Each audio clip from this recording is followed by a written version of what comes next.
মিজানুর রহমান আজহারি বিদায় হয়ে গেছে, চলে গেছে, হুজুর আমাদেরকে ছেড়ে চলে গেছে। মুহূর্তের মধ্যে কান্নাকাটি শুরু হয়ে যাবে। আমার স্ত্রী কাঁদবে, আমার ছেলে মেয়েরা কাঁদবে, আমার বাবা মা আমার জন্য কাঁদবে, আত্মীয় স্বজনরা সবাই ছুটে আসবে, কিন্তু আমাকে কেউ রাখতে চাইবে না। আমার জানাজা কয়টা হবে, কোথায় হবে, মাইকে পত্র পত্রিকায় ঘোষণা শুরু হয়ে যাবে। এটা হবেই একদিন, হবে না? কান্নাকাটি শুরু হয়ে যাবে। আমার জানাজা কখন হবে অ্যানাউন্সমেন্ট দিয়ে দেওয়া হবে। জানাজা শেষে খাটিয়াতে করে আমাকে নিয়ে যাবে কবরস্থানে, ঠিক কিনা? আগে থেকেই কবর খোঁড়া থাকবে, হয়তো হাজার হাজার মানুষ সেখানে যাবে। সব শেষে ওই মাটির কবরে আমাকে নামিয়ে দিয়ে আসবে, রেখে আসাবে অন্ধকার কবরে, উপরে বাঁশ দিয়ে মাটি চাপা দিয়ে, আর কেউ নাই। আমাদেরকে আমাদের রবের দরবারে ফিরে যেতে হবে, চিল্লা এখন ঠিক কিনা? থাকতে আসছি আমরা দুনিয়াতে, এজন্য মাঝে মাঝে একটু কবরস্থানে যাবেন, একটু যাবেন, একা একা যাবেন। গেলে দেখলে আখিরাতের কথা আপনার স্মরণ হবে। আপনার আব্বার কবরের সামনে যে দাঁড়াবেন, খেয়াল করবেন আজ থেকে 5 বছর আগে বাবার লাশটা কাঁধে তুলে এনে জামা কাপড় কিচ্ছু ছাড়া সাদা কাফন দিয়ে পেঁচিয়ে বাবাকে রেখে আপনি চলে এসেছিলেন। আপনার ছোট্ট ছেলেটা কেঁদেছিল দাদার লাশ দেখে। এই ছেলেটা আজ বড় হতে চলেছে, আপনি ওই দাদার জায়গায় যেতে চলেছেন। কিশোর ছিলেন, যুবক হলেন, বিয়ে করলেন, হয়ে গেলেন স্বামী, সন্তান হলো, মেয়ে হলো একটা, হয়ে গেলেন বাবা। মেয়েকে বিয়ে দিলে হয়ে গেলেন শ্বশুর। ওই মেয়ের আবার একটা মেয়ে হলো, এবার হয়েছেন নানা। আপনার চ্যাপ্টার শেষ। দাড়ি পাকতে শুরু করেছে, তাই না? চুল আর দাড়ির শুভ্রতা, বয়সের ভার, this is the circle of life. এটাই জীবন। রং ধরা যৌবন জং ধরে শেষ।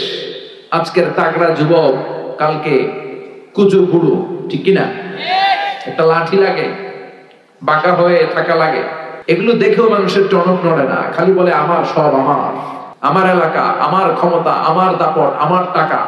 ফেরাউন থেকে শিক্ষা নেওয়া দরকার। সর্দি হয় নাই, কাশি হয় নাই, কোনোদিন জ্বর হয় নাই, ওই ফেরাউনের বাচ্চাও পৃথিবীর বুকে বাঁচতে পারে নাই, চিল্লায় বলেন ঠিক কিনা? পৃথিবীতে কেউ তো স্থায়ী হয় না, হোক না সে ফেরাউন কিবা নামরুদ। কেউ ভাবে চিরদিন রয় না, কেউ ভাবে চিরকাল রয় না। পৃথিবীতে কেউ তো স্থায়ী হয় না, হোক না সে ফেরাউন কিবা নামরুদ। কেউ ভাবে চিরদিন রয় না, কেউ ভাবে চিরকাল রয় না। চিল্লায় বলেন ঠিক কিনা? কেউ থাকবে না। এই ভাবার, এই চিন্তার সময়টুকু কি আমাদের আছে? এগুলো চিন্তাই করি না। আমরা সব সময় ভাবি ভবিষ্যতের কথা, এটা করব ওইটা করব, কিন্তু চলে যে যেতে হবে এটা আমরা ভাবি না। এজন্য কবরস্থানে যাবেন, কবরস্থানে যে দেখবেন যে শুয়ে আছে, এরা আমার মতো হেঁটে বেড়াতো একদিন পৃথিবীতে, এরা আমার মতো ক্যারিয়ার নিয়ে ভাবতো, এরা আমার মতো ফ্যামিলির টেনশন নিয়ে খুব ব্যস্ত ছিল। বাড়ি ভাড়ার বিল পরিশোধ করতে হবে, গ্যাসের বিল, বিদ্যুৎ বিল, ছেলে মেয়েদের ক্যারিয়ার, এটা সেটা, জমি কিনতে হবে, ব্যাংক ব্যালেন্স, ফ্ল্যাট, কত টেনশন আর কত প্রতিযোগিতা আমাদের মধ্যে। কিন্তু চলে যেতে হবে, চলে গেলে সব শেষ। এজন্য সাইয়েদনা ওমর ফারুক বলতেন, মুতু ক্বাবলান তামুতু, মরার আগে নিজে একবার মরো। হাসিবু ক্বাবলান তুহাসাবু আলাইকুম, আল্লাহর দরবারে হিসাব দেওয়ার আগে কাগজ কলম নিয়ে নিজের হিসাবটা মিলাও। লম্বা একটা লাইন করেন, ফিরিস্তি করেন, নিজেই কিরামান কাতিবিনের আমল করেন। 1 নাম্বার 2 নাম্বার দিয়ে লিখতে শুরু করে দেন, কি কি ভালো কাজ আমি করেছি যেগুলোর কারণে আমি আল্লাহর কাছে মাফ চাইতে পারি। 1 নাম্বার 2 নাম্বার দিতে দিতে দেখেন কয় নাম্বার যায়। এবার আরেক পৃষ্ঠার মধ্যে কি কি আকাম কুকাম আমরা করলাম, দুনিয়ায় কি কি পাপ করেছি, অন্যায় করেছি, ওইটারও একটা লিস্টি করেন। নিজে যে কত পাপ করছেন নিজে ভালো জানি, ঠিক কিনা? পৃথিবীর কেউ না জানলে আমি কি অন্যায় করছি আমি জানি না। এজন্য সাইয়েদনা ওমর ফারুক বলতেন, মুতু ক্বাবলান তামুতু, মরার আগে নিজে একবার মরো। আল্লাহর দরবারে হিসাব দেওয়ার আগে নিজে একবার হিসাব করো, কি কি পাপ তুমি করেছো। একদিন ভাবেন না, কবরে যান না, একদিন কবরস্থানে যেয়ে দেখেন যে লোকগুলো চলে গেল, বাসায় এসে একবার মরার আগে মরেন, শটান হয়ে বিছানায় শুয়ে পড়েন, চোখটা বন্ধ করেন। আপনি নাই, কি হবে? সব চলবে, কিন্তু আপনি থাকবেন না, ঠিক কিনা? ফ্যামিলির মতো ফ্যামিলি চলবে, স্ত্রী তার সময় কাটাবে, ছেলে মেয়েগুলো ছোট্ট থেকে বড় হবে, দিন গড়িয়ে রাত আসবে, মাস গড়িয়ে বছর আসবে, শীত শেষে গ্রীষ্ম আসবে, বসন্ত আসবে, ঠিক কিনা? চলে যাবে। This is the circle of life. আপনি ভাবেন একদিন, চোখ বন্ধ করে ভাবেন যে আমি নাই। মুহূর্তের মধ্যে কান্নাকাটি শুরু হয়ে যাবে, চিৎকার, কান্না, হই হল্লোড়। কিন্তু আমাকে কেউ রাখতে চাইবে না। আমার জানাজা কয়টা হবে, কোথায় হবে, মাইকে পত্র পত্রিকায় ঘোষণা শুরু হয়ে যাবে। এটা হবেই একদিন, হবে না? হবেই। কত সুনিশ্চিত বিষয় আমরা ভুলে যাই। The most certain thing in our life is death. আমাদের জীবনের সবচেয়ে সুনিশ্চিত বিষয় হচ্ছে মরণ। কিন্তু এই ধোঁকা, এই মরিচিকা, এই মায়া জালে আমরা আটকে পড়ে আছি। কান্নাকাটি শুরু হয়ে যাবে। আমার জানাজা কখন হবে অ্যানাউন্সমেন্ট দিয়ে দেওয়া হবে। গোটা দেশ থেকে আমার ভক্তকুলরা আসবে আমাকে শেষ বিদায় দেওয়ার জন্য। আমাকে গোসল দেয়া হবে। কত টাকা দিয়ে আমি আমার গোসলখানাটা বানিয়েছি। আমার শেষ গোসলখানাটা কি আমার গোসলখানায় হবে না? যেখানে লাশ ধোয় ওইখানে নিয়ে যাবে আমাকে। আমাকে নেকেট করা হবে, জামা থাকবে না। গোসল দিয়ে সাদা কাপড় দিয়ে আমাকে পেঁচ দেয়া হবে। তারপর যেখানে আমার জানাজা ওইখানে নিয়ে যাওয়া হবে। হাজার হাজার মানুষের ঢল নামবে। শেষ বিদায়, জানাজা। জানাজা শেষে খাটিয়াতে করে আমাকে নিয়ে যাবে কবরস্থানে, ঠিক কিনা? আগে থেকেই কবর খোঁড়া থাকবে, হয়তো হাজার হাজার মানুষ সেখানে যাবে। সব শেষে ওই মাটির কবরে আমাকে নামিয়ে দিয়ে আসবে। The story is ended. ঘটনা শেষ, গল্পটা শেষ। চিল্লা এখন, ঠিক কিনা? এত ভালোবাসা, এত টাকা পয়সা, যশ, খ্যাতি, ক্যারিয়ার কোথায় গেল? রেখে আসা হবে অন্ধকার কবরে। উপরে বাঁশ দিয়ে মাটি চাপা দিয়ে, আর কেউ নাই।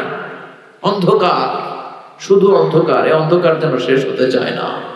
একদিন মাটির ভেতরে হবে ঘরে মন আমার, কেন বাঁধো দালান ঘর? প্রাণ পাখি উড়ে যাবে পিঞ্জর ছেড়ে, ধরা ধামে সবই রবে তুমি যাবে চলে। বন্ধু বান্ধব যত, মাতা পিতা দ্বারা সুত, সবই হবে তোমার পরে মন আমার, কেন বাঁধো দালান ঘর? মুমিন বান্দার কাছে মালাকুল মাউত আসে একজন সুন্দর সুশ্রী যুবকের আকৃতিতে, ধবধবে সাদা জুব্বা পরে সুন্দর যুবকের সুরাতে এসে আপনার মাথার শিয়রের সামনে মালাকুল মাউত বসবে। বসে বলবে, ইয়া আইয়াতুহান নাফসুল মুতমাইন্নাহ, হে প্রশান্ত আত্মা বের হয়ে আসো আপনার রূহ নেয়ার জন্য। হানুত মিন হানুতিল জান্নাহ, কাফান মিন আকফানিল জান্নাহ, জান্নাতের সাদা কাফনের কাপড় নিয়ে আসবে। ও প্রশান্ত আত্মা, উখরুজি ইলা মাগফিরাতিল্লাহ ওয়া রিদওয়ানিল্লাহ, আল্লাহর ক্ষমা, আল্লাহর দয়ার দিকে রূহটা বের হয়ে আসো। বলার সাথে সাথে আপনার রূহ বের হয়ে আসবে স্মুথলি। মুমিনের রূহ বের হবে স্মুথলি। আর কাফিরের কাছে মালাকুল মাউত আলা আখবাসি মা ইয়াকুন, যত নিকৃষ্ট চেহারা হতে পারে, যত নিকৃষ্ট কাপড় হতে পারে, যত দুর্গন্ধযুক্ত দেহ হতে পারে, এরকম ভয়ঙ্কর একটা চেহারা নিয়ে আসবে। মুমিনের কাছে যেমনি ভদ্রভাবে মাতার সামনে বসে, কাফেরের সামনে এমনি বসবে না। কাফের সামনে এসে মালাকুল মাউত একটা ত্রাস তৈরি করবে, ভয়ঙ্কর ত্রাস। ধমক দিবে, ধমক দিয়ে বলবে, উখরুজি ইয়া আইয়াতুহান নাফসুল খাবিসা, হে পাপাত্মা বেরো। মুমিনের আত্মা যেমনি স্মুথলি বের হয়েছে, কাফের নাস্তিক তাদের আত্মা সহজে বেরোতে চাইবে না। আত্মাটা একবার ডানে যাবে, বায়ে যাবে, সামনে পেছনে। মালাকুল মাউত আত্মাটারে ধরে টান দিবে, টেনে হিচড়ে। একটা জীবিত ছাগলের জবাই না করে ছাগলের চামড়া উল্টো দিকে টেনে খসালে যেরকম ব্যথা, এর চেয়ে বেশি ব্যথা দিয়ে রুহুটারে টেনে টেনে তিনি বের করবেন। কাফের মুশরিকদের জন্য 3টা প্রশ্ন, মুমিনদের জন্য 4টা। আপনারা যারা, আপনাদের প্রশ্ন কয়টা? আওয়াজ করে বলেন। 4টা প্রশ্ন আপনাদের করা হবে। প্রথম প্রশ্ন, মার রব্বু, হু ইজ ইওর লর্ড? তোমার রবের নাম কি? কি বলবে? আল্লাহ আমারে রব, এই রবি আমার সব, দমে দমে তনু মনে তারি অনুভব। পড়েন, আল্লাহ আমারে রব, তোমার দুনিয়াতে আমি যেদিকে তাকাই, অথই নিয়ামতে ডুবে আছি সবাই। পাখ পাখালির গানে শুনি তাসবিহ কল রব, তাসবিহ কল রব। আল্লাহ আমারে রব, এই রবি আমার সব। প্রথম প্রশ্ন, তোমার রবকে? আমরা বলবো আমাদের রবকে। এরপরে প্রশ্ন করবে, ওমা দিনু, তোমার ধর্মের নাম কি? কি বলবে? কথা কন। আমরা বলবো ইসলাম আমাদের ধর্ম। এরপরে বিশ্বনবীর নূরানি চেহারাটা দেখিয়ে বলা হবে, আতারিফু হাদার রাজুল, এই লোকটারে চিনো নাকি? কি বলবেন? চাঁদের চেয়ে সুন্দর তুমি, নবী আমার কমলি ওয়ালা। দু জাহানের বাদশাহ তুমি প্যারা নবী সাল্লে আলা। দু জাহানের বাদশাহ তুমি প্যারা নবী সাল্লে আলা। চাঁদের চেয়ে সুন্দর তুমি নবী আমার কামলি ওয়ালা। সুবহানাল্লাহ পড়েন। আমরা বলবো চিনি মানে উনি আমার কামলিওয়ালা নবী, যেই নবীর জন্য আমাদের প্রাণ, যেই নবীর জন্য আমাদের জান আর ভালোবাসা। এই নবীর সব সুন্নত আমরা দুনিয়ায় মানতাম, শুধু মিষ্টি খাওয়ার সুন্নত মানি নাই। মায়ের খাওয়া যে সুন্নাত, এটাও দুনিয়ায় আমরা মেনেছি। চিল্লায় বলেন ঠিক কি না? এই নবীর জন্য আমরা সব করতাম, সব পালন করতাম। এটা আমাদের নবী। 3টা প্রশ্নের ঝটপট উত্তর আপনি দিয়ে দিলেন। এরপরে আরেকটা প্রশ্ন করা হবে, চতুর্থ প্রশ্ন, সেটা হচ্ছে ওয়ামা ইলমুক, হোয়াটস ইউর নলেজ। এই যে 3টা প্রশ্নের উত্তর তুমি পারছো, কেমনে পারছো? শিখলা কই? নকল করে আনছো? কাফনের কাপড়ে লিখে আনছো মনে হয়। পরীক্ষার হলে ছেলেপেলেরা নকল করে না, হাতে লিখে নিয়ে যায়, হাতে। তারপরে কাগজে লেখে, এরপরে মোজার ভিতরে ভরে, স্কেলের মধ্যে নকল করে, স্কেলে ছোট ছোট করে লেখে। এরপরে যেই বেঞ্চির ভিতরে ওর সিট পড়েছে ওখানে আগে লিখে রাখে। ফেরেশতারা বলবে কেমন করে 3টা প্রশ্নের উত্তর জানলা? নকল করেছো নাকি? কোত্থেকে শিখলা? What's the source of your knowledge? আপনাকে বলতে হবে আমি কোরআন থেকে জেনেছি, হাদিস থেকে জেনেছি, তা না হলে কোনো মুক্তির উপায় নাই। চিল্লায় বলেন ঠিক কি না? ওইটাও যখন বলতে পারবেন, তারা বলবে খোশ আমদেদ, কংগ্রেচুলেশন, সুস্বাগত, মাহলান ওয়া সাহলান, তোমার খুশ নসিব, সুস্বাগতম বলে তারা আপনাকে জড়িয়ে নেবে। আর ইলবাসু মিন লিবাসি আহলিল জান্নাহ, জান্নাতের একটা চমৎকার পোশাক পরিয়ে দেয়া হবে। ইউফাসসাহু লাহু কবরুহু 70 যিরাআন, আপনার কবরটারে 70 হাত লম্বা করে দেয়া হবে। ইফতাহু লাহু বাবুন ইলাল জান্নাহ, আপনার কবরের সাথে জান্নাতের একটা দরজার কানেকশন দেয়া হবে। এরপর ফেরেশতারা বলবে নাম কানাউমিল আরুস, ঘুমাও, you should get some sleep, you are very tired man, অনেক টায়ার্ড, অনেক ধকল গিয়েছে, এবার একটু ঘুমাও। কানাউমিল আরুস, বাসর রাতে বর যেমনি কনেকে নিয়ে শান্তিরে ঘুম দেয়, কনে আর বর যেমনি ঘুমায়, ওরকম আরামের ঘুম দাও। ইসরাফিলের সিঙ্গার ফুৎকার ছাড়া কেউ তোমার ঘুম ভাঙাবে না। সুবহানাল্লাহ। আল্লাহ আমাদের সবার অবস্থা যেন এমন হয়, আল্লাহ আমাদের মৃত্যু যেন ইমানের মৃত্যু হয়। চিল্লায় পড়েন আমিন। ইমানের পথে অবিচল থেকে আমার মরণ যেন হয়, তোমারই কাছে মিনতি আমার, তোমারই কাছে মিনতি আমার, মহামহিম দয়াময়। ইমানের পথে অবিচল থেকে আমার মরণ যেন হয়। পড়েন আমি, এটাও একটা দোয়া। আমি এত ইসলামী সঙ্গীত গাই, এর কারণ হচ্ছে এগুলো দোয়া, এগুলো কোরআন থেকে নেয়া, হাদিস থেকে নেয়া, এগুলো আলতু ফালতু গান না মিয়া। এগুলো গাইলে অন্তরে ইমানের তেজদীপ্ত চেতনায় উদ্দীপ্ত করে দেয় কে? ইমানের পথে অবিচল থেকে আমার মরণ যেন হয়। এটা দোয়া হয়েছে না? চিল্লায় পড়েন আমিন। আর কাফির মুশরিক, ওদের কাছেও ফেরেশতারা আসে, মালাকান আসওয়াদান আজরাকান, কৃষ্ণ বর্ণের নীলাভ চোখ। আমাদের কাছে আসবে সুন্দর আকৃতিতে, ওদের কাছে আসবে কৃষ্ণ বর্ণের কালো নীলাভ চোখ, নীল দুটো চোখ। এসেই বলবে বল মার রব্বুক, তোর রবের নাম কি? কয় জানি না, লা আদ্রি। হাদিসের ভাষায় এসেছে লা আদ্রি, আমি জানি, সব খায়া ফেলাইছি, ভুলে গেছি। লা আদ্রি, জানি না রবের নাম কি? কয় রব আবার কি? 2 নম্বর প্রশ্ন, আমা দিন, উত্তর ধর্মের নাম কি? কয় লা আদ্রি, জানি না। ফেরেশতারা বলবে তারা আরেকটা প্রশ্ন বাকি, এরপরে তোরা জানাই দিছি। 3 নম্বরে বলা হবে আচ্ছা আরিফু মান হাদার রাজুল, দেখতো এই লোকটারে চেনা যায় কিনা? কয় জানি না। কুনতু আকুলু মা ইয়াকুলুর রাজুল, লোকজন যা বলতো আমিও বলতাম, লোকজন ওনারে গালি দিত আমিও গালি দিতাম, লোকজন ওনার বিরুদ্ধে ব্লগে লিখতো আমিও লাইক দিতাম। আছে না নাই? ওনার ফ্যামিলির জীবন নিয়ে, পারিবারিক জীবন নিয়ে লোকজন কটু কথা বলতো, আমি ওনার বিরুদ্ধে কার্টুন আঁকতাম। এরকম টাকা বাংলার জমিনে আছে না নাই?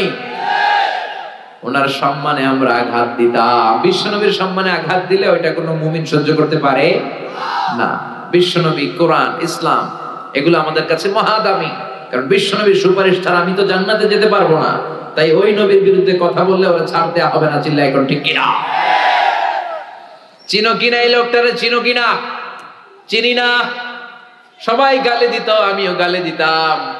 ফেরেশতারা বলবে লা দারাইতা ওয়ালা তালাইতা, তুই তো কিচ্ছু পারলি না।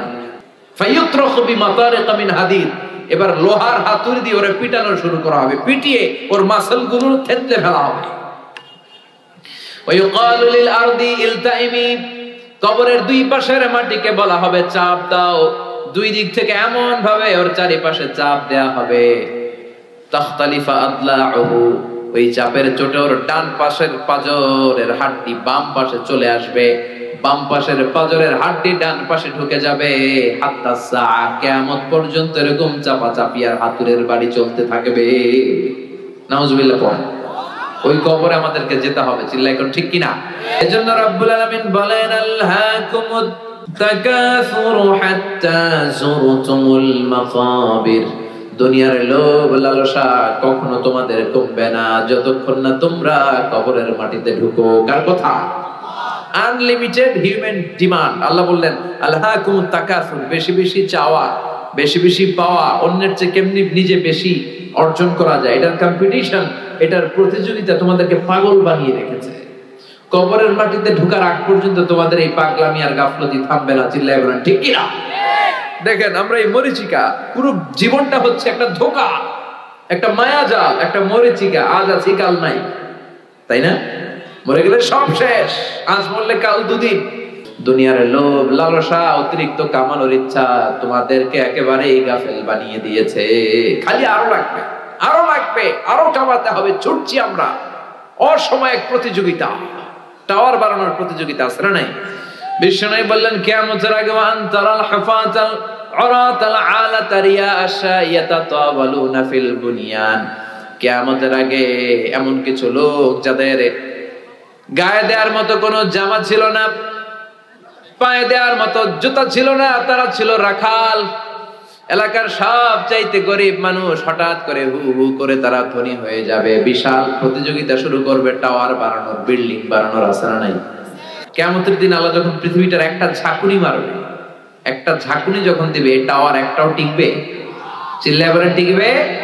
ইযা যুলজিলাতিল আরদু জিলজালাহা ওয়া আখরাজাতিল আরদু আসফালাহা, আল্লাহ যখন পৃথিবীটাকে ধরে কাঁপিয়ে দিবে, সব টাওয়ার গুলো ভেঙে খান খান হয়ে যাবে। ঠিক কি না?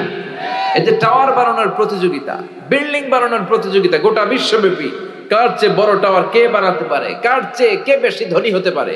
এজন্য আল্লাহ বললেন আলহাকুমুত তাকাসুর, কত বেশি নেওয়া যায়, কত খাওয়া যায়, আরো লাগবে, আরো চাই। এই প্রতিযোগিতা তোমাদেরকে আখিরাতের ব্যাপারে গাফেল বানিয়ে দিয়েছে। চিল্লায় বলেন ঠিক না? রব্বুল আলামিন বলেন আলহাকুমুত তাকাসুরু হাত্তা যুরতুমুল মাকাবির, দুনিয়ার লোভ লালসা তোমাদেরকে গাফেল বানিয়ে দিয়েছে। তোমাদের এই গাফলতি, তোমাদের এই অবহেলা, তোমাদের এই লোভ কোনোদিন থামবে না যতক্ষণ না তোমরা কবরের বাড়িতে ঢুকো। কার কথা? এজন্য অন্তরের ভেতরে অর্থকে স্থান দেয়া যাবে না। অর্থ ছাড়া, টাকা ছাড়া, পয়সা ছাড়া দুনিয়ায় চলা যায় না। এটা হাতের মধ্যে রেখে দিতে হবে, কিন্তু অন্তরে বসাইতে হবে একজনের ভয়। তিনি কে? আল্লাহর ভয় বসাতে হবে অন্তরে। এজন্য দুনিয়াটা, এটা ক্ষণিকের দুনিয়া। দুনিয়ার উদাহরণ হচ্ছে 3টা লাশ আর 4টা স্বর্ণের টুকরার মতো। বনি ইসরায়েলের সময়ে 3 বন্ধু কর্মসংস্থানের জন্য বেরিয়েছে, তারা কাজ করবে। পথিমধ্যে তারা গুপ্তধন পেয়েছে। কি গুপ্তধন? 4টা বড় বড় স্বর্ণের চাকা পেয়ে 3 বন্ধু তো মহা খুশি, পাইছি, এমন জিনিস পাইছি আজীবন খাইলেও শেষ হবে না। তো 3 বন্ধু বলে স্বর্ণের চাকাগুলোকে আমরা ভাগাভাগি করে নিব, তার আগে এক কাজ করি, প্রচন্ড ক্ষুধা লেগেছে। একজনকে পাঠাইছে তুই বাজারে যা, বাজারে যেয়ে কিছু রুটি কিনে নিয়ে আয়, ওই রুটিগুলো ভাগ করে আমরা খাই, তারপরে স্বর্ণ ভাগাভাগি করি। তো ওরে রুটি আনতে পাঠিয়ে 2 বন্ধু প্ল্যান করতেছে, এক কাজ করি, যেটারে রুটি আনতে পাঠাইলাম ওটা যদি মাইরা ফেলতে পারি তাহলে তো আর ভাগাভাগির কোনো ঝামেলা নাই। আমরা 2 জন, স্বর্ণের চাকা 2টা, 4টা, তুই পাবি 2টা, আমি পাবো 2টা। আর যেটা রুটি আনতে গেছে ওইটা মনে মনে ভাবে রুটির মধ্যে যদি বিষ মাখায় নিতে পারি, কি মাখায়া বিষ। তাহলে তো এই দুইটা খাইয়া শেষ, চারটাই আমার। সে বিষ মা খাইয়া নিয়ে আসছে, আর এই দুইজন মিলে ওইটারে ধইরা মাইরা শেষ, ভর্তা বানায় ফেলছে। এবার দুইজন বলে ওইটার মারতে অনেক কষ্ট হয়েছে, একটা কাজ করি, আগে রুটি খাইয়া লই, তারপরে আমরা ভাগ করবো, তুই নিবি দুইটা, আমি নেব দুইটা। ব্যাগের ভেতর থেকে রুটি খাইয়া এই দুইটাও শেষ, এই দুইটাও নাই। তিনটা লাশ পড়ে আছে আর চারটা স্বর্ণের টুকরা পড়ে আছে। এটাই হচ্ছে দুনিয়া। চিৎকার করে বলেন ঠিক কিনা? এই দুনিয়া এমন দুনিয়া, এই দুনিয়ায় কেউ থাকতে আসে নাই, সবাই চলে যাবে। দাদা চলে গেল, বাবা চলে গেল, আপনি বোধহয় যাবেন না, চলে যাওয়া লাগবে। আপনার ছেলেটা বোধহয় যাবে না, না যতদিন হায়াত পাওয়ার পাবে তারপরে যাবে। চিল্লায় বলেন ঠিক কিনা? মরতে আপনাকে হবেই। মানুষের জীবনের সবচেয়ে ভয়ঙ্করতম অভিজ্ঞতার নাম মৃত্যু। এটা জীবনের সর্বোচ্চ ভয়ঙ্কর অভিজ্ঞতা। এই মরতে যে কেমন লাগে কেউ বলে যেতে পারে নাই। আপনার আব্বা বলে যেতে পারছিল যে মৃত্যুর কষ্টটা এমন? কেউ বাঁচবে না একজন ছাড়া। চিল্লায় বলেন তিনি কে? কুল্লু মান আলাইহা ফানি ওয়া ইয়াবকা ওয়াজহু রাব্বিকা যুল জালালি ওয়াল ইকরাম ফাবিআইয়ি আলাই রাব্বিকুমা তুকাযযিবান। এই পৃথিবীতে কেউ বেঁচে থাকবে না, সব মরে যাবে। মরবে না একজন, তিনি কে? সবাই মরে যাবে। মালাকুল মাউত একের পর এক সবার রূহ কবজ করে ফেলবে। মানুষ মারবে, জিন মারবে, প্রাণী মারবে, মৎস্যকুল মারবে, সব শেষ। আল্লাহ বলবেন মালাকুল মাউত কি করছো? কয় সব মারছ। কে বাকি? বলবে শুধু ফেরেশতারা বাকি। আল্লাহ বলবেন যাও মালাকুল মাউত ফেরেশতাদের রূহ কবজ করে ফেলো। সবগুলো ফেরেশতার রূহ কবজ হয়ে যাবে। আল্লাহ মালাকুল মাউতকে ডেকে বলবে আখবিরনি মাইয়া বাকা, এবার কে কে বেঁচে আছে বলো। মালাকুল মাউত বলবে আল্লাহ কেউ বেঁচে নাই, শুধু চারজন ফেরেশতা ছাড়া, জিব্রাইল, ইসরাফিল, মিকাইল আর আমি আজরাইল। আল্লাহ বলবেন যাও জিব্রাইলের রূহ কবজ করো, ইসরাফিলের রূহ কবজ করো, মিকাইলের রূহ কবজ করো, সবার রূহ কবজ হয়ে যাবে। এবার আল্লাহ বলবেন আখবিরনি মাইয়া বাকা, কে কে বেঁচে আছে বলো। মালাকুল মাউত বলবে আল্লাহ আপনার কথা মতো কেউ নাই, জিব্রাইল নাই, ইসরাফিল নাই, মিকাইল নাই, মহাবিশ্বে কেউ নাই আমি ছাড়া, খালি আমি আর আপনি। আপনি তো আল হাইয়ুল কাইয়ুম, শাশ্বত চিরঞ্জীব, আপনি তো মরবেন না আল্লাহ, আমি আছি খালি। এবার আমি কি করব? আল্লাহ বলবে এবার তুই মর। আল্লাহ কি বলবেন? কথা বলেন। মত ইয়া মালাকাল মাউত, হে মৃত্যুর ফেরেশতা এবার তুই একটু মর, তুই মর। এটা শুনে মালাকুল মাউত ভয় পেয়ে যাবে, কাঁপতে শুরু করবে, তার কাঁপুনি ছুটে যাবে, কাঁপতে কাঁপতে খিঁচুনি এসে যাবে। আল্লাহ বলবেন কেঁপে লাভ নাই, মরতে তোমাকে হবে। এই দুনিয়াতে যারা একবার আসার সুযোগ পেয়েছে তাদের জন্য মৃত্যুকে অবধারিত করে রেখেছে কে? কুল্লু নাফসিন যায়িকাতুল মাউত, সবাইকে মরতে হবে, তোমাকেও মরতে হবে। যাও জান্নাত জাহান্নামের মাঝ বরাবর দাঁড়াও। মালাকুল মাউত জান্নাত জাহান্নামের মাঝ বরাবর দাঁড়াবে। আল্লাহ বলবে মুত ইয়া মালাকুল মাউত, মর, মরে যা। মালাকুল মাউত বিকট একটা চিৎকার মেরে জান্নাত জাহান্নামের মাঝ বরাবর দাঁড়িয়ে মরে যাবে। এবার আর কেউ নাই, বিকট সে চিৎকার। বিশ্বনবী বলেছেন মালাকুল মাউতের সেদিনকার চিৎকারটা এত ভয়ঙ্কর হবে, সেই চিৎকারের আওয়াজ যদি দুনিয়ার মানুষেরা শুনতো তাহলে কিয়ামত সংগঠিত হওয়ার জন্য আলাদা করে ইসরাফিলের সিংহায় ফুৎকার দেওয়ার কোনো দরকার হতো না। ওই আজরাইলের মৃত্যুর কষ্টের চিৎকারের আওয়াজ শুনে কানের পর্দা ফেটে সবগুলো মানুষ লাশ হয়ে জমিনে পড়ে যেত। এবার মালাকুল মাউত নাই, ডানে কেউ নাই, বাঁয়ে কেউ নাই, সামনে কেউ নাই, উপরে কেউ নাই, পিছনে কেউ নাই, মহাবিশ্বে আর কেউ নাই। একজন ছাড়া, জোরে বলেন তিনি কে? আল্লাহ ছাড়া কেউ নাই। আল্লাহ হুঙ্কার দিয়ে বলবেন ইয়া আরদু আইনা আশজারুকি, ও পৃথিবী তোর গাছগুলো কোথায়? আইনা আনহারুকি, নদীগুলো কোথায়? আইনাল মুলুক, অত্যাচারী বাদশা রাজাগুলো কোথায়? চিল্লা এখন ঠিক কিনা? অত্যাচারী বাদশাগুলো কোথায়? কোথায়? লিমানিল মুলকুল ইয়াউম, who belongs the kingdom today. আজকে ক্ষমতা কার? চিল্লায় বলেন। এই যে ক্ষমতা নিয়ে এত কিলাকিলি, এত মারামারি, এই ক্ষমতা একদিন থাকবে না। ক্ষমতা শুধু একজনের, আসল ক্ষমতার মালিক কে? লিমানিল মুলকুল ইয়াউমা লিল্লাহিল ওয়াহিদিল কাহ্হার। আল্লাহ বলবেন আজকে ক্ষমতা কার? আল্লাহ নিজেই বলবেন ক্ষমতা একমাত্র আল্লাহ। বিশ্বনবী বললেন লাউ আন্না লিকুল্লি ইবনি আদম ওয়াদিয়ান মিন যাহাব পৃথিবীর প্রত্যেকটা মানুষকে যদি আল্লাহ একটা করে স্বর্ণের পাহাড়ের মালিক বানিয়ে দেয়, মানুষকে একটা করে যদি স্বর্ণের পাহাড়ের মালিক বানিয়ে দেয়া হয়, তারপরেও প্রতিটা মানুষ আরেকটা করে স্বর্ণের পাহাড়ের মালিক হওয়ার চেষ্টা করবে। এজন্য কবরে যাওয়ার আগ পর্যন্ত আমাদের এই মাতলামি থামবে না, আমাদের এই লোভ লালসা কমবে না, আমাদের অবহেলা কমবে না। কবরে আমাদেরকে যেতে হবে, কবরের প্রস্তুতি নিতে হবে, ঠিক কিনা? কবরে যাওয়ার মাধ্যম হচ্ছে মৃত্যু। মৃত্যু ছাড়া কবরে যাওয়া যায়? যাওয়া যায় না। রব্বুল আলামিন সাইয়েদনা ইসরাফিলকে তৈরি করেছেন কেবল 3টা ফুৎকার দেওয়ার জন্য। 3টা ফুৎকারের মধ্য দিয়ে মহাবিশ্বরে শেষ করে দিবে কে? ঠিক যে মুহূর্তে আমরা বসে আছি ওই মুহূর্তেও সাইয়েদনা ইসরাফিল ওই সিংহাটাকে 2 ঠোঁটের মাঝখানে রেখে আল্লাহর আরশের দিকে তাকিয়ে আছে, and just waiting for the green signal.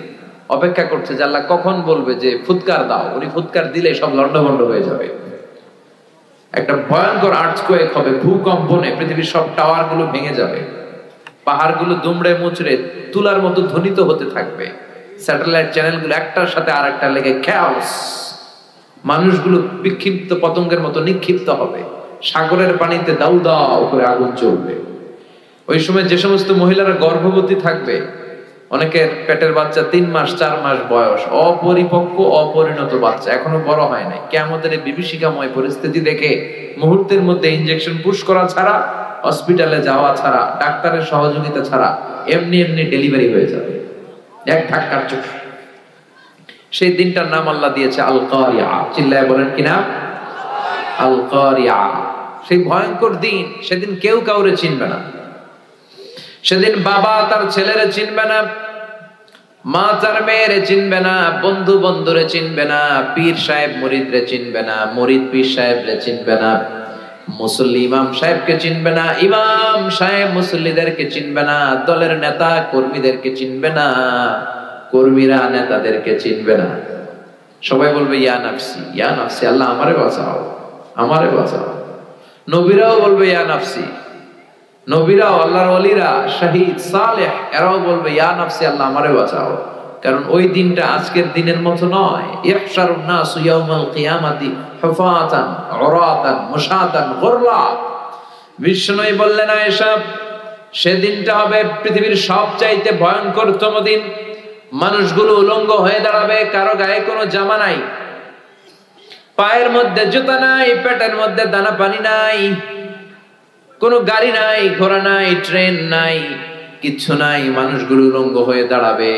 বিশ্বনবীর কথা শুনে মা আয়েশা বললেন, নবী সবাই যদি উলঙ্গ হয়ে দাঁড়ায় তাহলে কি লজ্জা লাগবে না? ডোন্ট দে ফিল এনি শাই?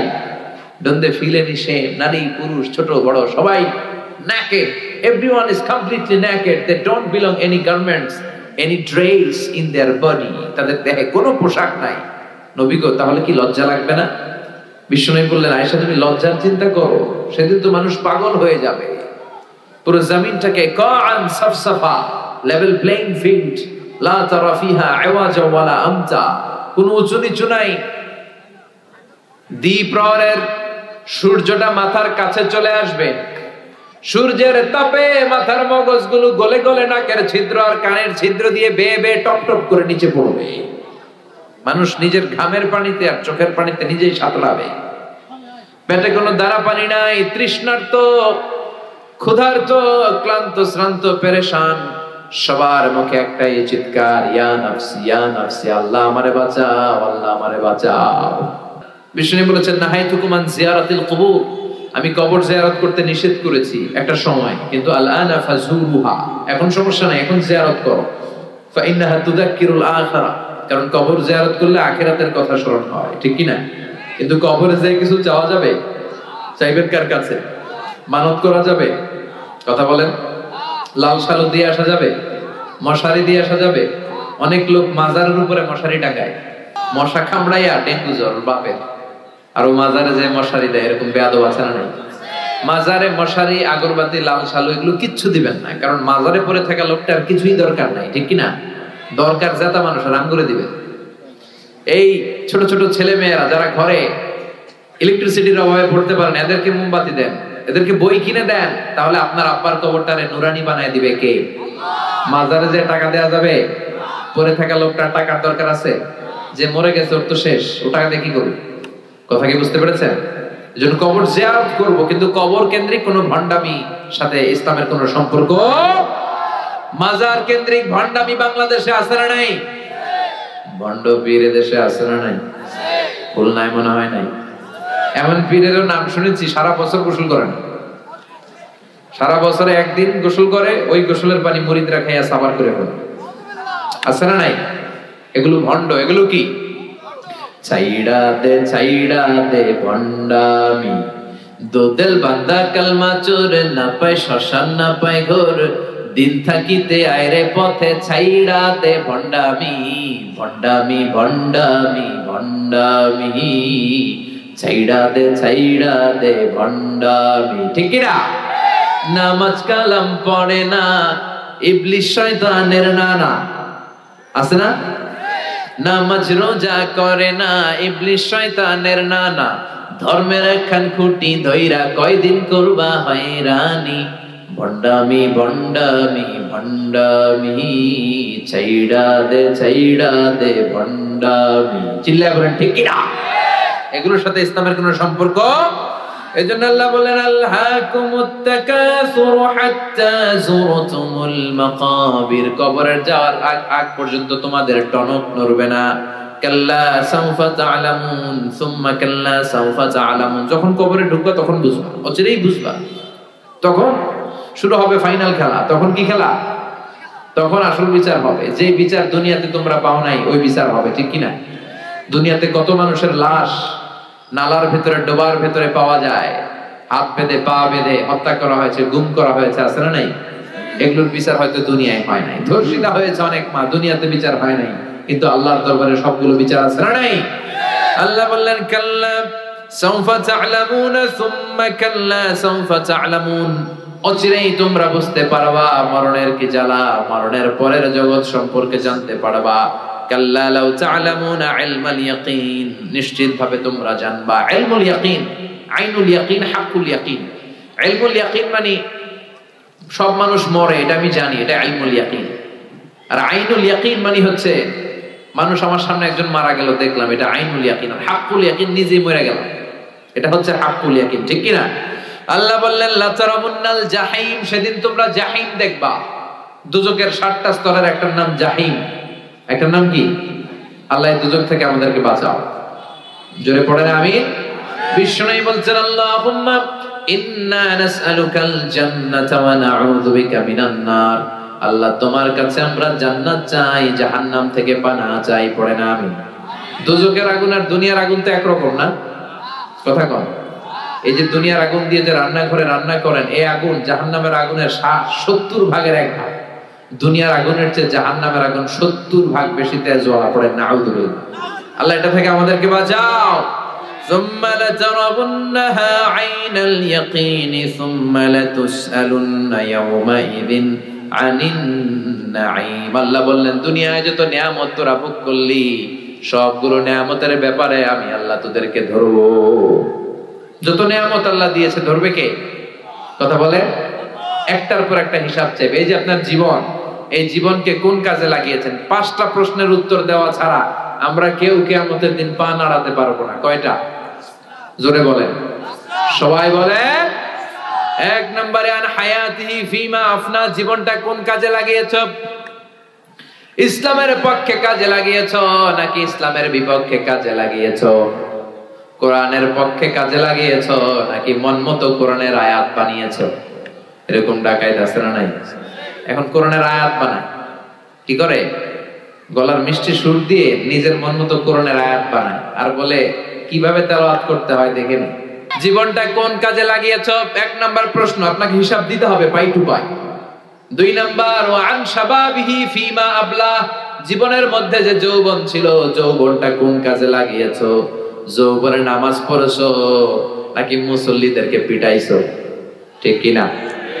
যৌবনে ইসলামের পক্ষে লিল্লাহি তাকবীর আল্লাহু আকবার স্লোগান দিয়েছো নাকি শাহবাগের মঞ্চে গিয়ে ভাষণ দিয়েছো?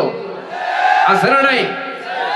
যে ঈমান ঈমানে ভুলে নাস্তিকতার মঞ্চে ওঠে, যে ঈমান বাতিল মতের দোসর হয়ে ফায়দা লুটে। আছে না নাই? যে ঈমান শুধুই কেবল খায় দায় আনন্দ করে, যে ঈমান দেখে না যে ফিলিস্তিনে ভাইরা মরে, যে ঈমান বাস্তবে নাই, যে ঈমান অন্তরে নাই, মুখে শুধু কথার কলি, কি করে তারে বলো ঈমানে বলি, কি করে তারে বলো ঈমানে বলি, কি করে তারে বলো ঈমানে বলি। যে ঈমান প্রয়োজনে জ্বলে ওঠে না, যে ঈমান সত্য ন্যায়ের কথা বলে না। সত্য আর ন্যায়ের পক্ষে থাকার দরকার আছে না নাই? যে ঈমান প্রয়োজনে জ্বলে ওঠে না, যে ঈমান সত্য ন্যায়ের কথা বলে না, যে ঈমান বাস্তবে নাই, যে ঈমান ময়দানে নাই, মুখে শুধু ফাঁকা বলি, কি করে তারে বলো ঈমানে বলি, কি করে তারে বলো ঈমানে বলি, কি করে তারে বলো ঈমানে বলি। চিল্লায় বলেন ঠিক কিনা? 2 নম্বর প্রশ্ন করবে, যৌবনটা কি কাজে লাগিয়েছো ইসলামের পক্ষে? রাত জেগে তাহাজ্জুদ পড়েছো নাকি সারা রাত নেকেড ফিল্ম দেখেছো, ব্লু ফিল্ম দেখেছো, পর্নোগ্রাফি দেখেছো? এরকম আছে না নাই? কি করেছো বলো? 3 নম্বর জিজ্ঞেস করা হবে, আন মালিহি মিন আইনা ইকতাসাবাহ, সম্পদ কোন পন্থায় উপার্জন করেছো? হালাল পন্থায় নাকি হারাম পন্থায় উপার্জন করেছো? অফিসের ফাইল আটকিয়ে লাখ লাখ টাকা ঘুষ খেয়েছে, এরকম আছে না নাই? পাই টু পাই হিসাব। ফিমা আনফাকা, কোন রাস্তায় ব্যয় করেছো? গানের কনসার্টে দিয়েছো, না তাফসীর মাহফিলে দিয়েছো, না হেফজে খানায় দিয়েছো, না এতিমখানায় দিয়েছো? চিল্লায় কোন ঠিক কিনা? 5 নাম্বার প্রশ্ন, যতটুকু কোরআন আর হাদিস থেকে জানার চেষ্টা করেছো ততটুকু মেনেছো কিনা? এই 5টা প্রশ্নের উত্তরের দরকার আছে না নাই? 5টা প্রশ্নের উত্তর পাই আল্লাহ আমাদের কাছ থেকে বুঝে নিবে। আমরা এই কঠিন বিপদের দিনের জন্য এই প্রশ্নগুলোর উত্তর করতে পারি, আল্লাহ তুমি তৌফিক দাও। আরো জোরে বলেন আমিন। আমরা মরার আগে যেন আরেকবার মরতে পারি। মরার আগে একবার মরা যাবে না, মরার আগে সোজা হওয়া যাবে না। মরলে তো সোজা হবেই, এর আগেই চলেন সোজা হয়ে যায়। মরলে তো ভালো হবেই, চলেন ভালো হয়ে যায়। সবাই একসাথে কি হয়ে যায়? ভালো হয়ে যায়। মরার আগে মরি। We have to go back to our Lord. আমাদেরকে ফিরে যেতে হবে আল্লাহর দরবারে, কেউ আমরা থাকবো না। আল্লাহ আমাদের সবাইকে কথাগুলো বুঝার আমল করার তৌফিক দান করুক। আমরা পড়ি আমিন।